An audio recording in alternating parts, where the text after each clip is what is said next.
ಕಾಂತಾರ ತರ ಸಿನಿಮಾ ನನ್ನ ಸಿನಿಮಾ ಹಾಗೆ ಆಗತ್ತೆ ಅಂತಾನೆ ಮಾಡಿದ್ರು. ಅದಕ್ಕೆ ಕೆಪಾಸಿಟಿ, ಆ ಒಂದು ಎಲಿವೇಶನ್, ಆ ಒಂದು ಕ್ಯಾನ್ವಸ್ ಸಿನಿಮಾಗಿತ್ತು.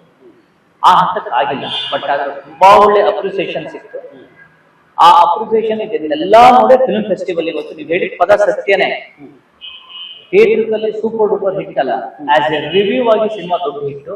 ನಾನು ಹಾಕಿರೋ ಬಂಡವಾಳ ಏನು ಅಂತ ಇದೆಲ್ಲ ಸರ್ಕಸ್ ಮಾಡಿ ಅಲ್ಲಿಂದಲ್ಲಿ ಆಯ್ತು ಅನ್ನೋದಿದೆಯಲ್ಲ, ಅದೊಂದು ಸಮಾಧಾನ. ಇವಾಗ ನಿಮ್ಮ ಹೆಸರಾಗಿದೆ, ಜನಗಳು ಅಭಿಪ್ರಾಯಗಳನ್ನು ಕೊಟ್ಟಿದ್ದಾರೆ, ಮೆಚ್ಚುಗೆಯನ್ನು ಕೊಟ್ಟಿದ್ದಾರೆ, ಬಟ್ ಅದು ನಿಮ್ಗೆ ಇನ್ನೊಂದು ಮೂವಿ ಮಾಡೋ ಶಕ್ತಿ ಕೊಟ್ಟಿದೆಯಾ? ಇಲ್ಲ, ನಿರ್ಮಾಪಕನಾಗಿ ಇನ್ನೊಂದು ಸಿನಿಮಾ ಮಾಡುವಂತ ಶಕ್ತಿ ಕೊಟ್ಟಿಲ್ಲ.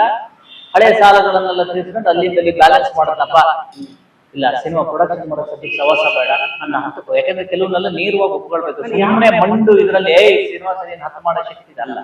ಹೇಳಿದ ಕ್ವಶನ್ ಕರೆಕ್ಟ್ ಆಗಿದೆ. ಎಲ್ಲ ಹಳೆಯ ಇದನ್ನ ಬ್ಯಾಲೆನ್ಸ್ ಗಳನ್ನ ಒಂದಂತ ಕ್ಲಿಯರ್ ಮಾಡ್ಕೊಂಡು ಸಾಕಪ್ಪ, ಸಿನಿಮಾ ಪ್ರೊಡ್ಯೂಸ್ ಮಾಡೋದು ಬೇಡ, ಏನಿದ್ರು ಆಕ್ಟ್ ಮಾಡೋಣ, ಒಳ್ಳೆ ಪ್ರೊಡ್ಯೂಸರ್ ಸಿಗ್ತೀವಿ, ನೆಕ್ಸ್ಟ್ ನಂದು ಅಂತ ಹೇಳಿ ನೆಕ್ಸ್ಟ್ ಒಂದು ದೊಡ್ಡ ಹೆಸರು ಬಂದಾಗ ನೆಕ್ಸ್ಟ್ ಪ್ರೊಡಕ್ಷನ್ ಮಾಡೋಣ. ಆದ್ರೆ ಅದ್ರೊಳಗಡೆ ಹೇಳ್ತೀನಿ, ಸಿನಿಮಾ ಆಕ್ಟ್ ನಾನು ಇನ್ನೊಂದು ಪ್ರೊಡ್ಯೂಸ್ ಮಾಡಕ್ ಆಗಲ್ಲ ಅಂತಲ್ಲ, ಮಾಡ್ಬೋದು. ಆದ್ರೆ ಆಸ್ ಎ ಹೀರೋ ಆಗ್ಬೇಕು ಅಂತ ಬಂದು ಒಂದು ಪ್ರೊಡ್ಯೂಸ್ ಮಾಡ್ತಾನೆ ಇದ್ರೆ ನಾನು ಸತ್ತಾಗ ಹೋಗ್ತೀನಿ. ಇವತ್ತಿಗೆ ಕೆರೆಬೇಟೆ ರಿಲೀಸ್ 1 ವರ್ಷ 2 ತಿಂಗಳು, ಈಗಲೂ ಸಿನಿಮಾದಲ್ಲಿ ವರ್ಕ್ ಮಾಡ್ತಾ ಇದ್ದೀನಿ. ವರ್ಕ್ ಮಾಡಿಲ್ಲ ಅಂದ್ರೆ ಸಿನಿಮಾ ಯಾವಾಗ ಸತ್ತೋಗ್ಬಿಡೋದು. ಮಾಡಿಲ್ಲ ಅಂತ ಅಂದ್ರೆ ನಿಮ್ ಸಿನಿಮಾ ನಾವೇನ್ ಹಾಕಿರ್ತೀವಿ ಈ ಬಂಡವಾಳ ಬರ್ತಾ ಇದ್ದೀರಿ, ಮಾಡ್ಲೇಬೇಕು. ಎಲ್ಲರೂ ಹೋದ್ರು ಕೂಡ ಪ್ರೊಡ್ಯೂಸರ್ ಜವಾಬ್ದಾರಿ ಮಾಡ್ಬೇಕು. ನಾನ್ ಮಾಡ್ತಾ ಇದ್ದೀನಿ. ಯಾರಿಗೆ ಯಾವನಿಗೆ ಬೇಡ ಅಂದ್ರೂ ನನಗೆ ಬೇಕು. ಯಾಕೆಂದ್ರೆ ನನಗೆ ಗೊತ್ತಿದೆಯಲ್ಲ ಯಾವ ನೋವಲ್ಲಿ ಕೂತ್ಕೊಂಡಿದ್ದೀನಿ, ಯಾವ ಕಷ್ಟದಲ್ಲಿ ಅಂತ. ಆ ನೋವಿಗೋಸ್ಕರನಾದ್ರೂ ನಾನು ಮಾಡ್ತೀನಿ.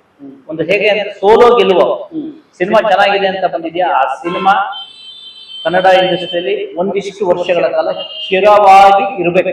ಅದ್ರ ಬಗ್ಗೆ ಮಾತಾಡೋದು, ಅದನ್ನ ಮಾತಾಡೋದು ಒಂದು ಹಂತಕ್ಕೆ ಮಾಡಿದೆ. ಕೆರೆಬೇಟೆ ಅನ್ನೋದು ಯಾವತ್ತು ರೈಟ್ ಒಂದು ಒಳ್ಳೆ ಸಿನಿಮಾ ಬಂದಿತ್ತು, ನಾವು ಜನ ಅಷ್ಟು ನೋಡಿಲ್ಲ ಅವತ್ತು ಅನ್ನೋದು ಇವತ್ತಿಗೂ ಚಾಲ್ತಿಯಲ್ಲಿದೆ. ಅದು ಯಾವುದು ಚಾಲ್ತಿಯಲ್ಲಿ ಇರೋದು, ಒಂದು ಗಿಲ್ಟ್ ಆಗಿ ಉಳಿಬೇಕು ಎಲ್ಲರೂ. ನಮ್ಮ ವಿಜಯವಾಹಿನಿ ನ್ಯೂಸ್ ಚಾನೆಲ್ನಲ್ಲಿ ಪ್ರಮೋಷನ್, ಜಾಹೀರಾತು, ಅಡ್ವರ್ಟೈಸ್ಮೆಂಟ್ ನೀಡಲು ಸಂಪರ್ಕಿಸಿ 9535808456.